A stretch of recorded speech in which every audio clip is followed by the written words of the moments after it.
Welcome into the Eric Zane Show podcast. This is a daily show where I discuss news, nonsense, and my personal adventures, and we have a lot of all of those things to get to today.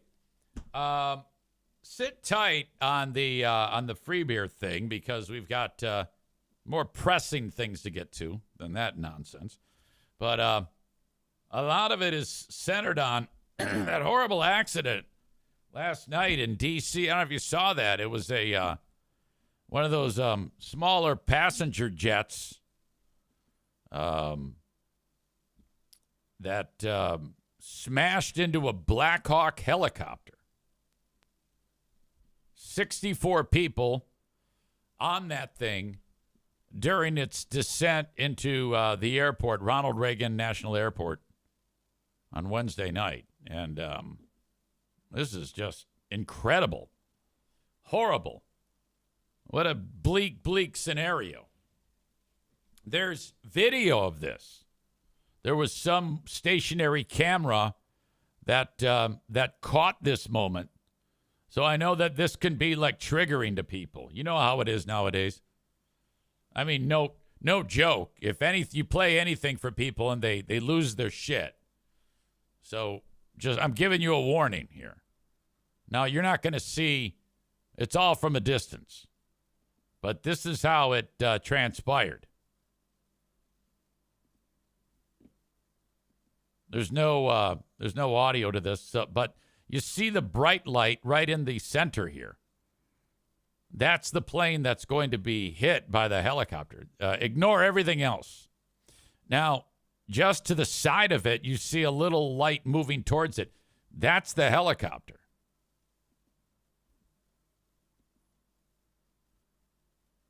So this is that moment right here. As you actually see it, it's getting closer, closer, closer, closer, closer. Whammo!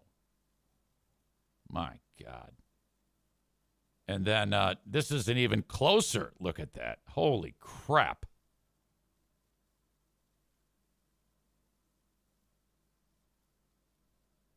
There is thoughts that they will find 0 survivors. They have been working tirelessly to try to get people out of the water, but it's looking more and more now like there will be 0 survivors. I just heard from my son, Jim. Jim has screenshotted what Trump said about this. Jim writes, everyone's dead, and this is what the president has to say on his right-wing echo chamber of a social media site.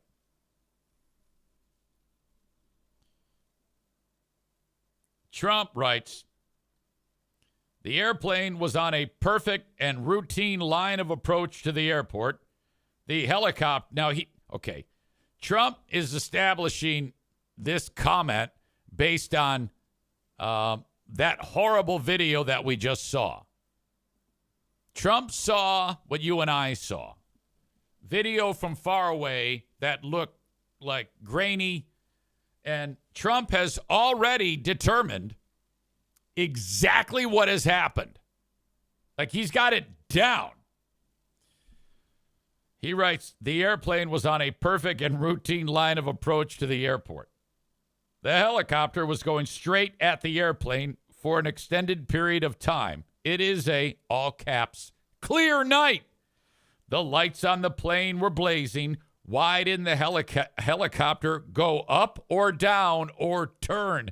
Yeah, I guess that's $1 million question, President Trump. Why didn't it go up or down or turn? And then he says, why didn't the control tower tell the helicopter what to do instead of asking if they saw the plane? This is a bad situation that looks like it should have been prevented. All caps, not good. This looks like it was written by a little boy. He has 0 information. Nothing. And here he is now dropping that. It's not like, oh my God, ladies and gentlemen, terrible tragedy has taken place, and that's typical presidential shit, right? But then again, this guy is not presidential. What a pile of shit comment. Now look, all my Trumpers, and there's a lot of you, I have said to you since he was inaugurated, well, this is it. And I have been pretty much leaving the guy alone. I mean, we know what to expect with Trump, so nothing really surprises me. And some of the things he's done, I'm like, that's kind of the right thing to do. I don't hate that. I don't hate everything. I'm not an idiot. There's nothing that gets me more pissed off than people that just like, oh, well, we're going to kill him no matter what. We're going to hate him. So I just kind of take a step back from all that. But this is so stupid. This is just dumb, man. Come on. What is it that everybody says these days? Do better. You got to do better. Nick says, if you ever look at that flight tracker map, it is amazing that this doesn't happen every day. Oh, without a doubt. Well, hell, you can see it as another plane right there in that. So God knows. God knows what's going on. You could sit there and say, well, this could have happened, and I'm going to do it right now. It could have been somebody was incapacitated. We don't know. It could have been terrorism. This could have been like a kamikaze mission by a member of the military. Don't rule that out. I mean, how often have we turned around in the past several years and there's another fucking asshole at a military base shooting up the place? We don't know. We have no idea. Probably not.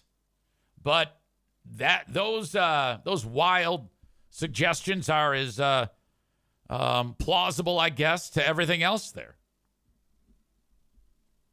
The one thing that I will say that seems remarkable that it could even happen, the way, there was plenty of distance between them. How did you miss that? Nick says, I hope we get a newscaster reading 4 hilarious new flight crew names. Seriously, that may have been one of the most outrageously awesome pranks that has ever occurred since, man began. All right? Nothing has ever been more successful. Badger says, air traffic controller was on TikTok watching cat videos. I don't know. Who knows? All right. So I just wanted to get to that. That is truly a horrific thing.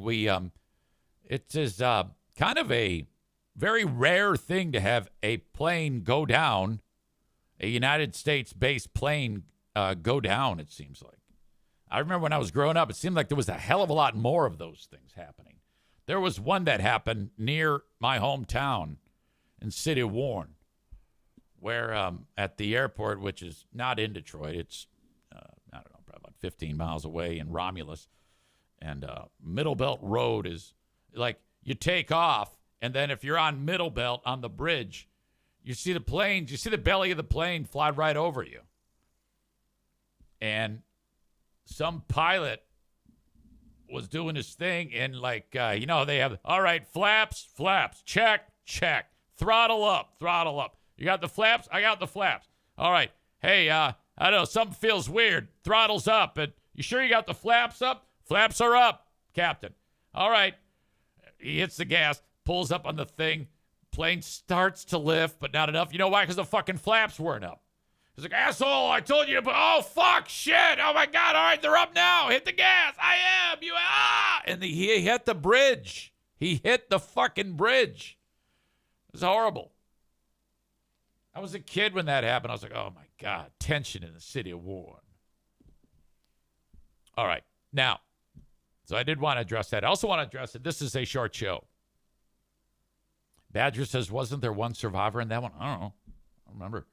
This is a short show. I have to go to Detroit today, which I'm sure this is going to result in some hijinks and hilarity to talk about tomorrow. I have to go to Detroit to Ford Field to host a charity fundraiser for an organization known as Hope Network. They're based in Grand Rapids. They're having a big deal at Ford Field, and I'm hosting. So I'm like, oh, okay, because I ran into these folks at the hockey game one time, and I go, if you ever need help hosting, I always host. That's one of the things I do. And they go, we don't pay. I go, doesn't matter. I host for charity events. I'll do it. If I'm free, I'll do it. She goes, are you free this day? I go, I am.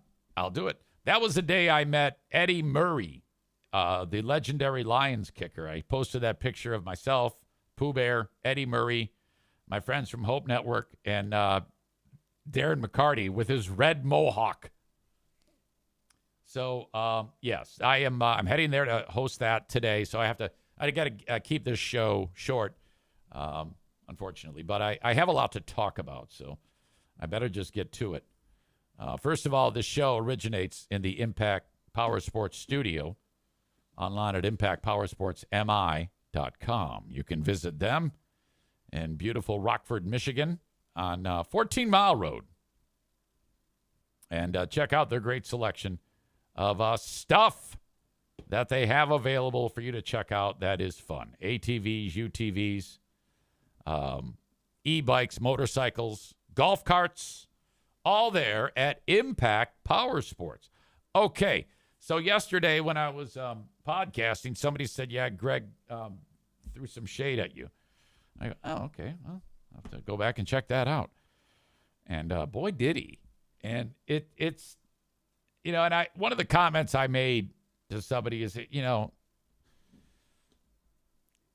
he's at a massive disadvantage. You know, who knows how many people would be on board with Greg taking his little needles, his little jabs. I think Logan described it as these subtle little teeny tiny jabs, and no one on the show has balls to actually say, yeah, what is his deal? You know, I mean, that would be something. I mean, I would be tempted to do a whole segment just to blast me, you know, but you know that would require a lot of effort on their part, and I'm not even being facetious when I say that or rude. You have a lot of people that would have to be like, okay, it sounds like a good idea, you know, and everybody would have to agree. And so Greg he's getting more bold, you know. They had attacked me. Kelly had told me to go fuck myself on the Segment 17 show, which was fantastic. And, you know, I'd never been spoken about on the actual radio show. So this was the first time. Some have suggested, okay, you're starting to get to them. And I would be hesitant to say that. However, in what I'm about to play for you, it was so out of left field, you know, and it wasn't a great joke. But I think it is kind of an indicator. I do have to agree with you that if they're talking about a particular topic that has nothing to do with me, and then suddenly Greg throws me in as an insult, the background of this clip is they were taking like text messages about people who have gotten like notes home from school, or you got a bad report card or something like that, and that's pretty much all you need to know. And Kelly is reading one from an audience member about this exact thing, and that's where we pick it up. By the way, she's cute in a hat.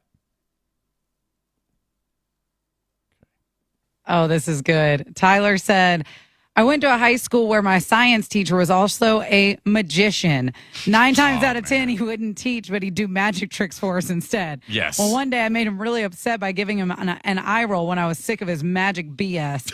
He made me stay after class and called my mom. I told my mom how he was wasting our time with magic tricks instead of teaching us, and the entire class is fed up. My mom yelled at him till he turned red and hung up on her. Okay. Wow. Now that's good. It's a good text. Listen where Greg goes. Wow. That is a fragile teacher, man. Magician teacher. That guy should have gone into podcasting. He's so thin-skinned. Okay.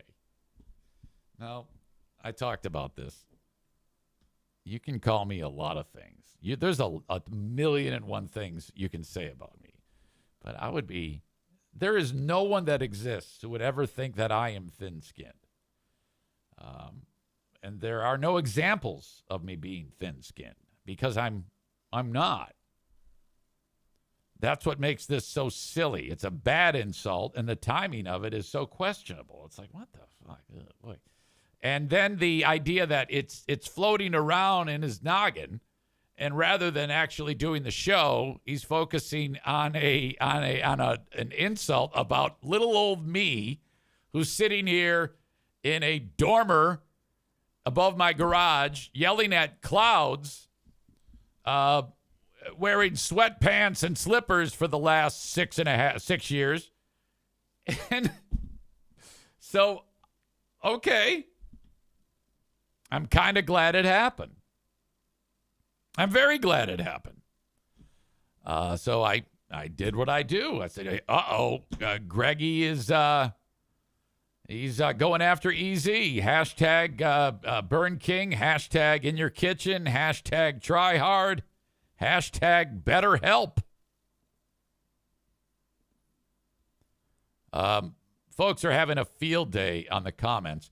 And also unique to this, because I've never really, it's just recently that they've started to bring me up. Okay. And I'm sure a lot of it has to do with the Who Are These Free Beers show, which is a benefit of me doing that show with Ben Glaze. And by the way, we just did another episode of it yesterday, patreon.com/Eric Zane. Included in that episode, and this is a tangent, so bear with me. We featured a moment that their audience discussed on their subreddit about this really fucked up moment where the gang was all together in Nashville and nothing was weird, but Greg had an interaction with a staff member at the hotel who referenced something about how the rest of the group, when they were leaving because he stayed back, was picking on him. And he stewed on that for the rest of the weekend. And then on the air, he brings it up, prefaces it by saying, this might be awkward. Why were you making fun of me? Now, I'm paraphrasing. I don't have it in front of me. I don't have the clip in front of me. But he was like serious. And Steve's like, we were? And then he gives like the background of this subversive moment. And it was nutty. And they had to like reassure him that they weren't and talk their way out of it on the radio. What a pile of shit. I mean, it's a pile of shit scenario, and what a horrible thing to do. You know where that could have gone. I could have gone from any one of about 1,000 places. I'll give you this. It was interesting. I'll give you that much. But you're lucky. You're lucky that they are frightened of you. Talk about, this is what I mean when I say Greg shells. They are walking on Greg shells. If I would have been there, I would have been like, yeah, grow up, little boy. And what's interesting to me is every time you turn on that show, Greg is like, man, I'm a new man. I've been going to therapy. I'm so much better now. I mean, ever since I started going to therapy, and it's like, I don't know that you have improved. What? Jeremy writes, quote, podcasters have thin skin. Anyways, why won't my coworkers hang out with me after work? Coming up next, how do you load the dishwasher?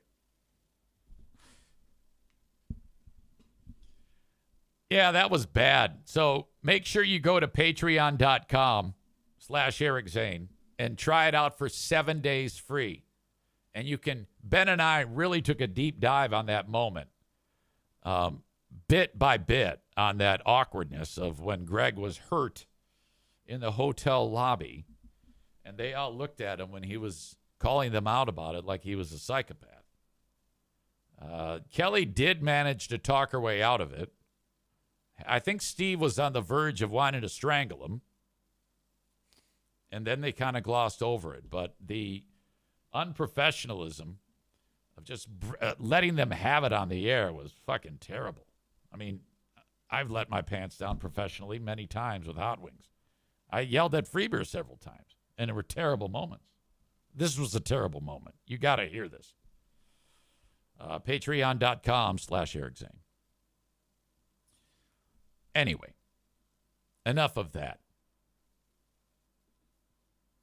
I wanted to point out that, whenever I promote Who Are These Free Beers on Facebook, I'm usually inundated with emails and comments from people telling me to go fuck myself and you're an idiot, you're never going to get over it, you're thin-skinned, they're living in your head rent-free, and it's like, I don't know if that's true.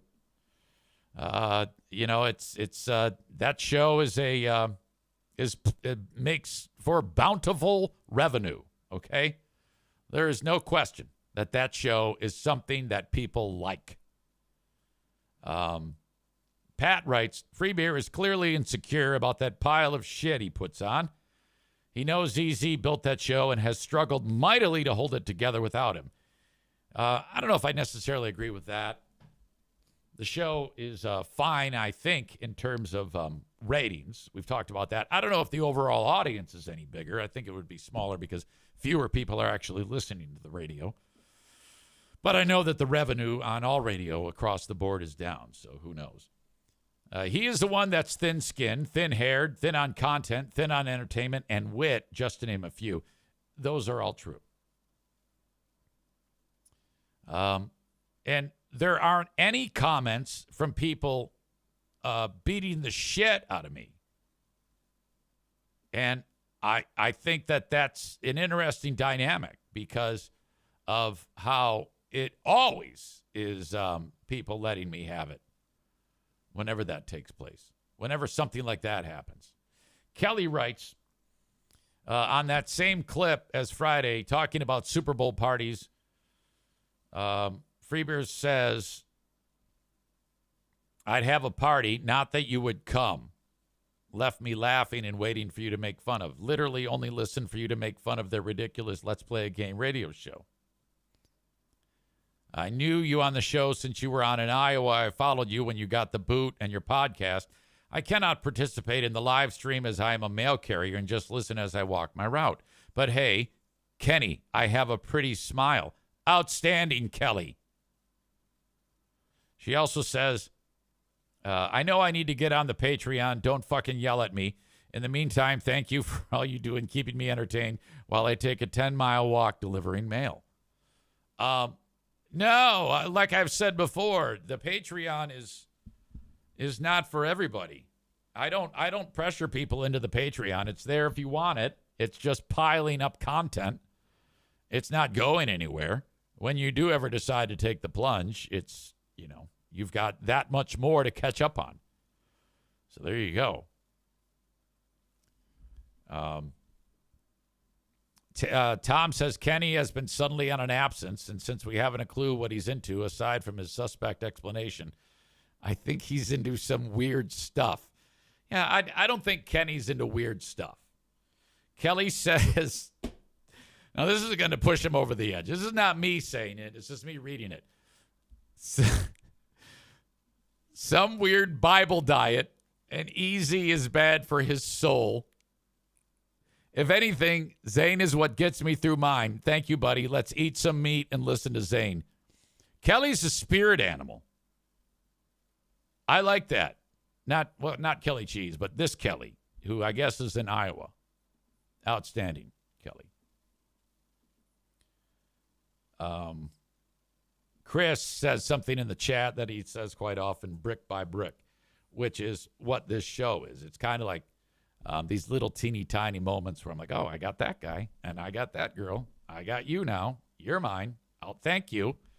And then you just build it up. And I ain't going anywhere, so just strap yourselves in and enjoy the ride. Carrie writes, hello, Easy. I've emailed you before, but I don't expect you to remember. Just wanted to say that I still love the podcast after all these years. I cannot listen live. I've done it once under the name of Blarmy Wife, but I usually listen later in the day during my commute. Lately, I've been caught up on new content. So I've been re-listening to Who Are These Free Beers, and going back through them time and time again is just so satisfying. Your commentary on the current show, and Ben Glaze's commentary, don't forget him, is just confirmation to me that they buried their own grave the day they fired you. Thank you. I appreciate that. They can go ahead and be proud of their 30 share or 30 share of weirdo LARPing losers. And it's funny because tangent time, I just sent a bunch of pictures. That's a great describer of the Free Beer and Hot Wings show audience, because that's true. Whenever there's pictures on the segment 18 page of these people, I'm like, what's going on here? And I just recently sent a collage of pictures to Radio Voice Linda, or Murder Lover Linda. More on why she's called that now later on. And I go, what is up with these people?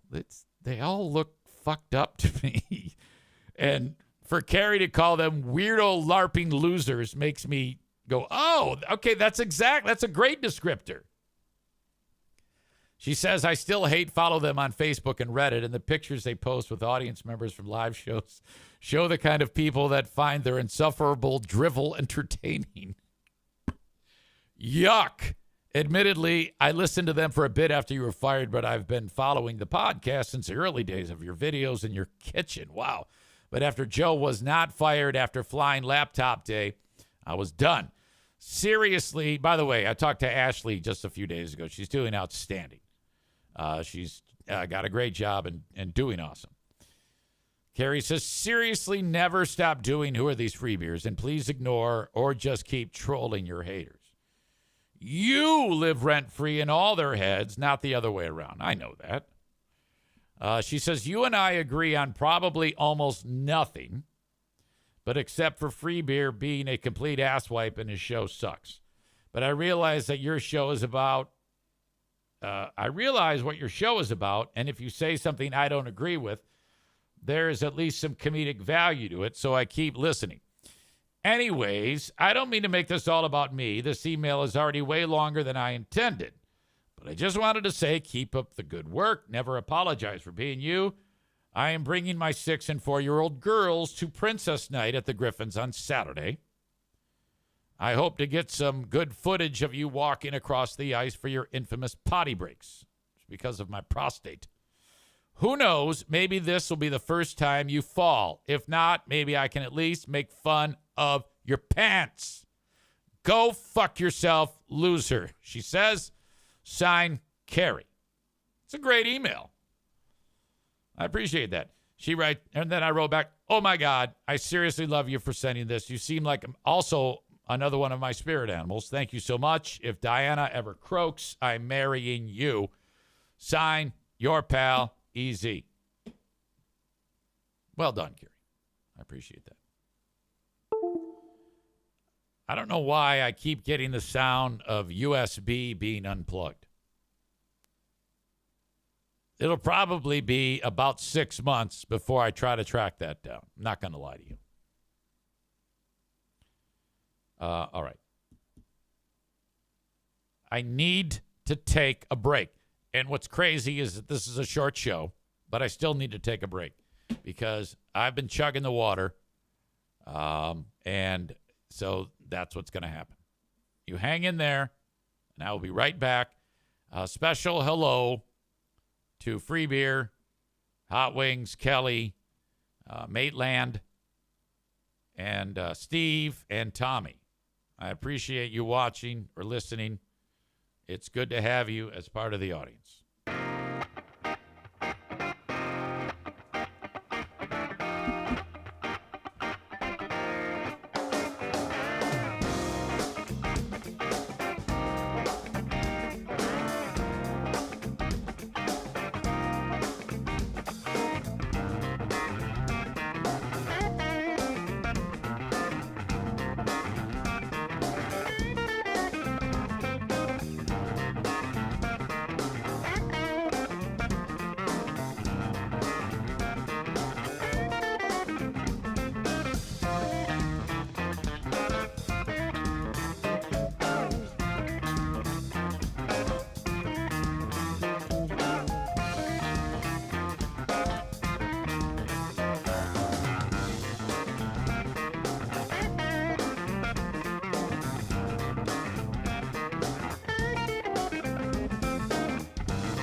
Oh, God, what an embarrassment.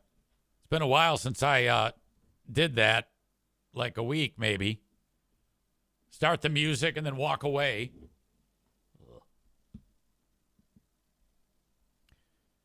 I don't know how great this looks.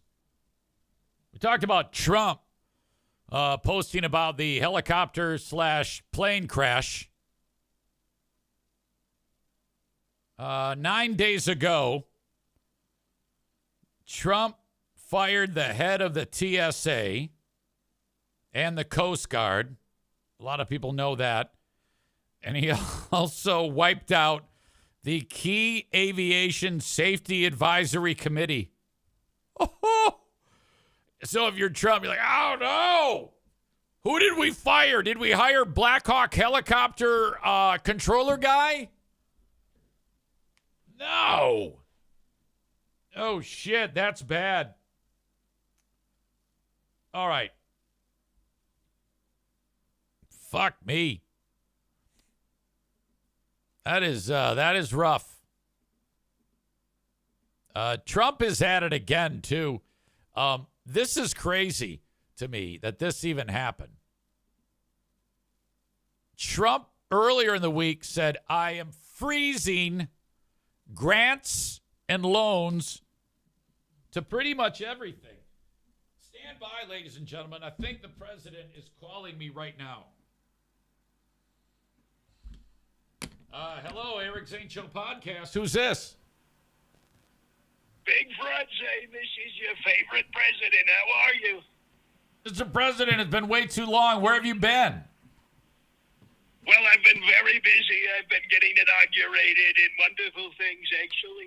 I'm in the Presidential Museum right now, right outside Washington. I've got a event.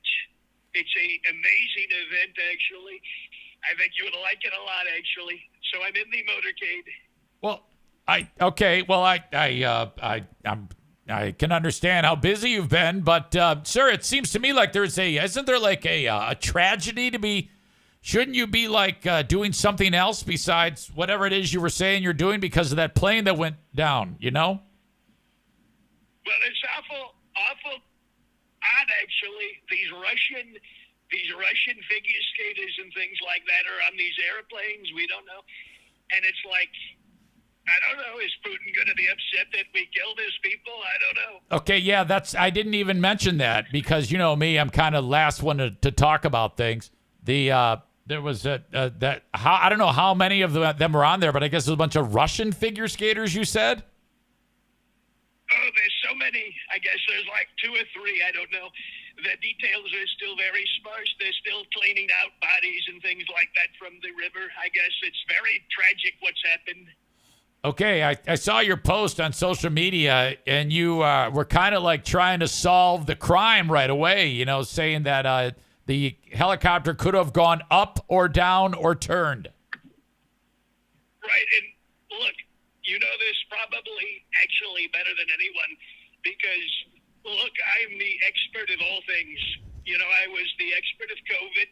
I was the expert of our economy and great business deals. And I'll tell you this, in terms of commercial aviation, probably nobody knows more than Trump, actually. I have a wonderful plane. I don't know if you know about it, but we have a fleet of airplanes. And so I know a lot. I know a lot about all these things. And what I'm going to tell you is that the National Transportation Safety Board needs to spend a lot of time. They need to spend a lot of time looking into this because that aircraft, that helicopter, which I understand was military, it should have had complete and total situational awareness of the flight, and it did not. It could have easily maneuvered any direction, but it seems to have maneuvered into the aircraft, which is terrible.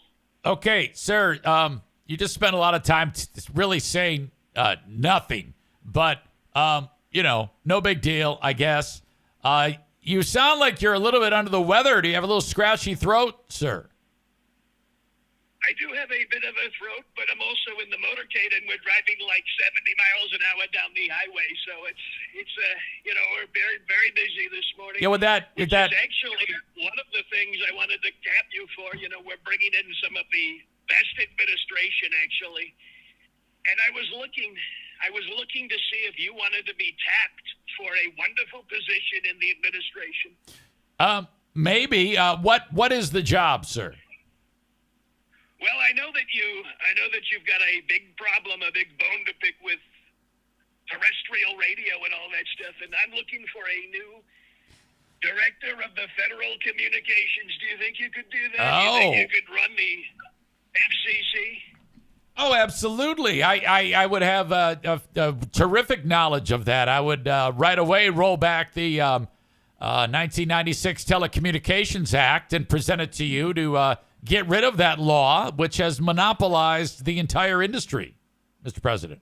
I think that's a great reason that you should be in charge of this, because it's a terrible, terrible policy enacted by Clinton, by the way. Yes, it is. And it was a terrible, terrible policy, and it needs to be eradicated. And I think you could probably, look, this is the administration of revenge. And I think you've got a lot of revenge. I do. You could probably take care of at the FCC. You know. So we need somebody like you on that board. No, seriously, sir. I didn't vote for you, and I've said multiple times that you're a huge piece of shit. But if we can, look past that, I think we could work very well together. What do you think about that?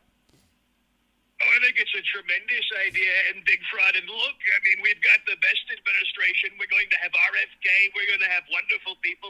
Soon, big fraud's going to be on that too, and you're going to be part of the administration of revenge. Okay.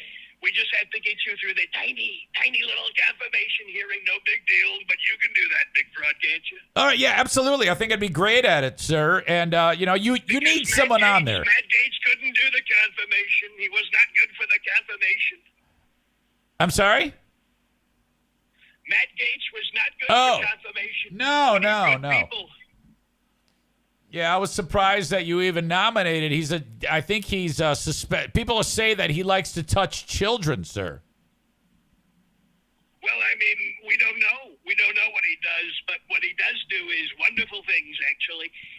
Great things for the state of Well, I don't know Florida. about that. It's actually pretty amazing when you look at his track record of child pornography and so forth, which I think is going to come to light, but, that's all on him.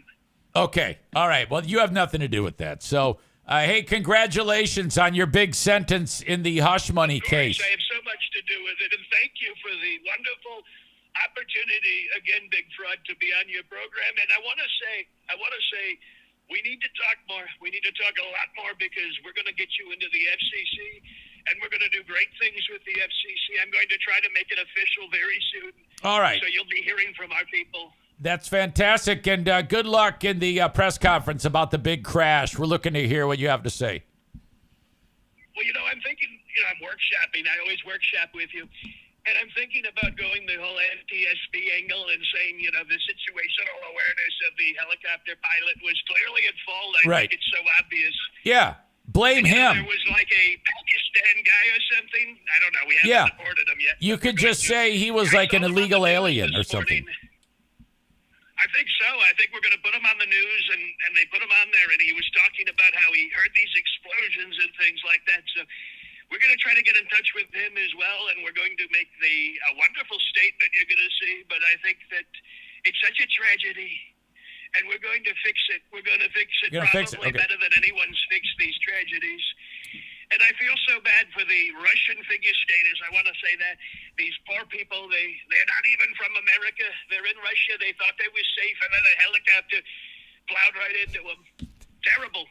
Okay, sir, thank you. It's very interesting how you always basically just say the same thing in the simplest terms and makes it seem that much more ridiculous. I appreciate you as always, sir. Well, it's because I have so much knowledge. I have so much knowledge of aircraft. Okay, I gotta go. I gotta go. I gotta go. The Boeing 747s, you wouldn't believe them. They've got so many problems at Boeing, actually. And we're going to fix Boeing. We're going to fix Boeing. They're going to be America's greatest aircraft manufacturer when you think about it. Yeah. All right, sir, I gotta go. I can't talk to you anymore. Sir? What do you mean you can't do it? I'm out of time. You're going to be the FCC. On the program, of course. Well, call me after. We're going to talk about this whole FCC thing. Okay. I think it's a great idea. All right. Thank you, sir. Sir? He just hangs up. Fucking idiot. All right. Where the fuck was I?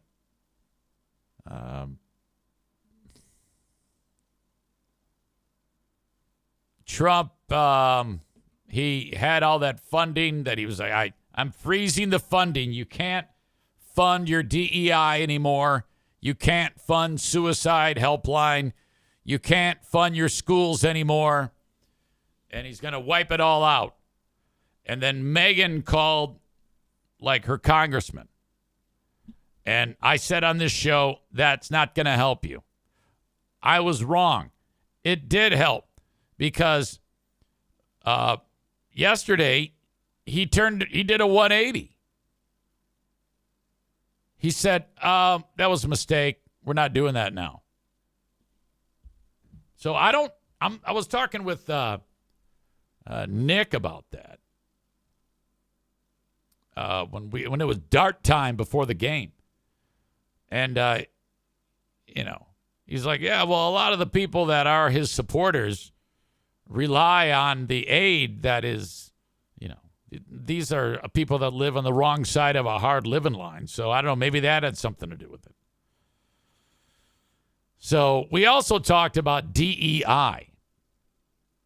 And we both agreed that it's not right to live in a world where, you could have one person who's perfectly right for the job, but a person who is less qualified is going to get the job because of the color of their skin or their ethnicity. We don't like that. That doesn't make sense to me. It should be a fair shake.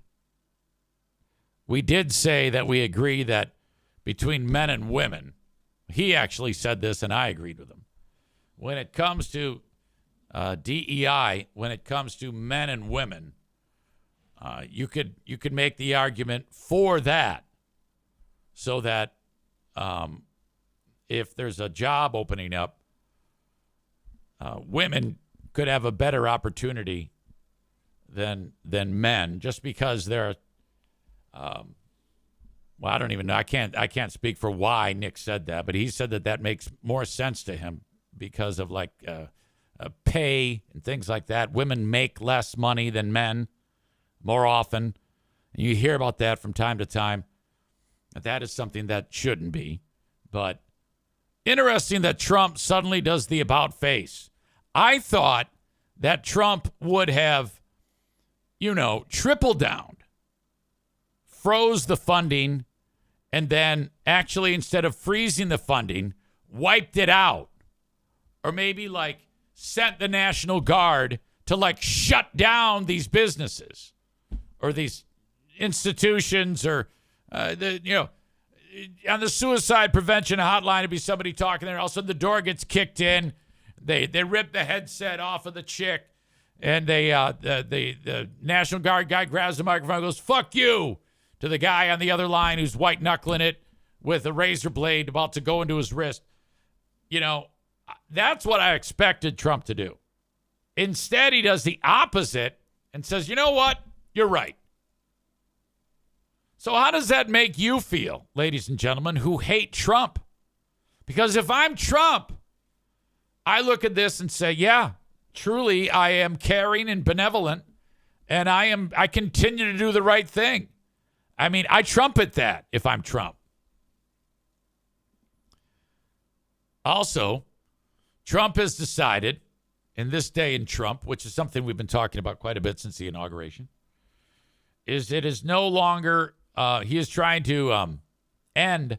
So let's say you're a 17-year-old and you want to become a 17-year-old dude and you want to become a chick. So you're getting various gender-affirming care or whatever, like the medicines or whatever type of needs you may have when you're going through that. I don't know. I've not done that.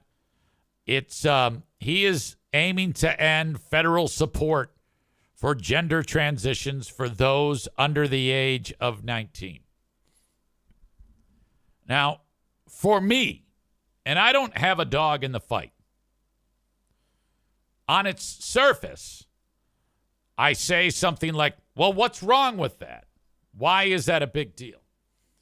And I think most would argue that, in a lot of situations, you might have a child who at a very young age feels terrible in their own skin and wants to become a woman or a man.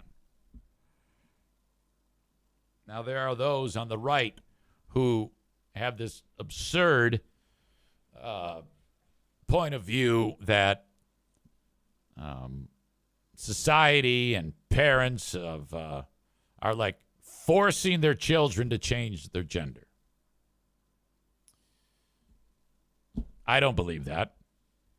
And I do have a transgender person in my life. Our beloved soon-to-be son-in-law, Ash, was born a young lady. And so, I've had conversations with Ash. I go, all right, now help me understand what's going on here. I've got a unique opportunity to get very specific as to what happens in your specific brain about being a transgender person. So take me through this. And I got, then she, now he, got very specific about, okay, so growing up, it was like, I wanted to do all boy things. I wanted to dress like a boy. I wanted to act like a boy. I love women. And I feel terrible with my body the way it is. I hate boobs. I hate that I have reproductive organs of a woman. We had this conversation. I go, so you were 100% sure even at a young age? Yes. And then as you became an adult, even more permanent. So what the fuck? I don't think there's moms and dads that are like, boy, old Peter there, I think Peter needs to be a woman. Let's go and get the surgery done. That scenario doesn't happen. I don't believe that, and I don't give a shit what anybody tells me and tries to convince me that it does. Fuck you. There's no way that that's actually happening. Jeremy says, I feel like Trump really likes creating issues out of nothing, then coming through and quote-unquote fixing them just in the nick of time. I've heard another person mention that exact same thing.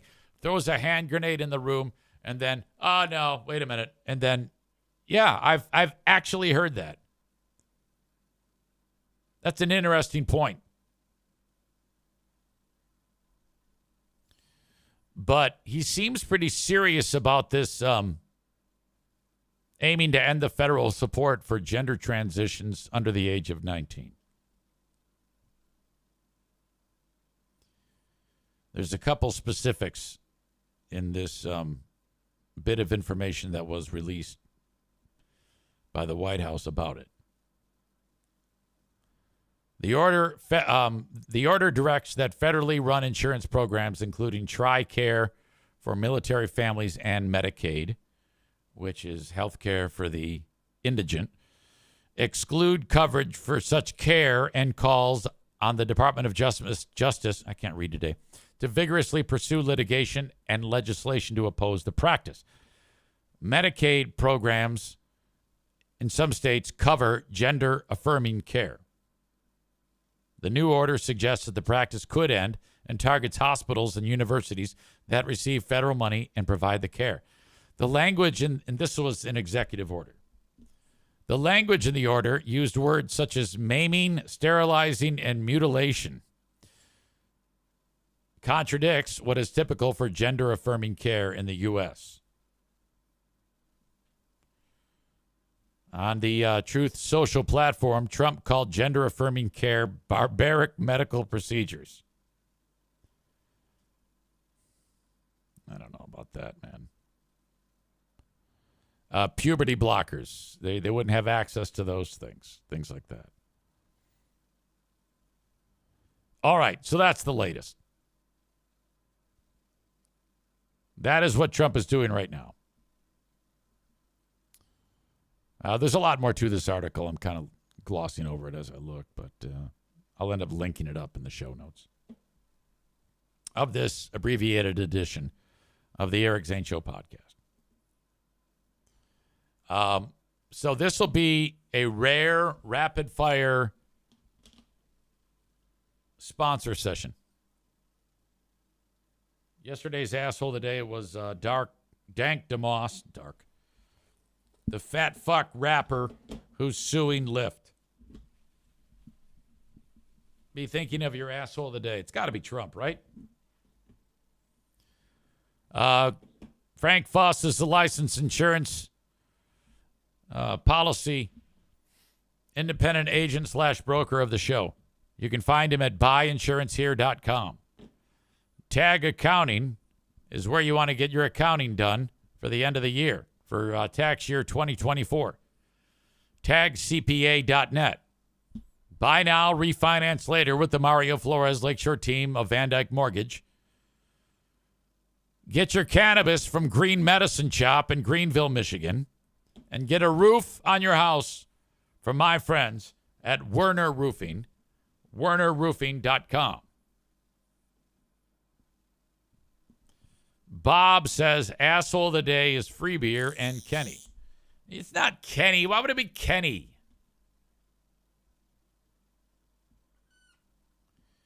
I think Kenny is upset because I made the crack that I was blocking his spirituality or keeping him from Jesus or some shit like that.